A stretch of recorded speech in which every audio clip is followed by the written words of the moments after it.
پشاور میں بجلی بلوں کے خلاف جماعت اسلامی کے رہنماؤں کو احتجاج مہنگا پڑ گیا۔ پولیس نے جماعت اسلامی کی مقامی قیادت کے خلاف مقدمہ درج کر لیا۔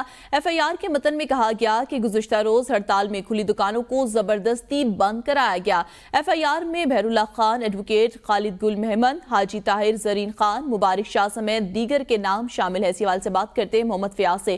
جی محمد فیاض، آگاہ کیجیے گا، مقدمے کے متن سے آگاہ کریں۔ جی بالکل، یہ گزشتہ روز جماعت اسلامی کی جانب سے پشاور میں بجلی بلوں اور لوڈ کے خلاف جو ہے وہ احتجاجی مظاہروں کا اعلان کیا گیا تھا۔ اس دوران جو ہے بعض بازاروں میں اشرف روڈ پر اور کسخانی سمیت دوسرے بازاروں میں دکانداروں نے جو ہے وہ ہڑتال نہیں کی تھی، تاہم جب یہ ہڑتالی اس راستے سے گزر رہے تھے تو اس دوران جو ہے وہ مظاہرین اور دکانداروں کے مابین جو ہے ہاتھاپائی ہوئی اور تکرار ہوئی، جس کے بعد مظاہرین نے دکانیں زبردستی بند کرنے اور دکانداروں کو دھمکیاں دی، جس کے نتیجے میں پولیس کی جانب سے مقدمہ درج کیا گیا ہے اور جماعت اسلامی کے مختلف رہنما جو ہے، جس میں بہر اللہ، ایڈوکیٹ خالد گل اور زرین خان کے علاوہ دوسرے جو ہے رہنما ہیں، ان کے خلاف مقدمات درج کر لیے گئے ہیں۔ جی بہت شکریہ محمد فیاض خان آگاہ کرنے کے لیے۔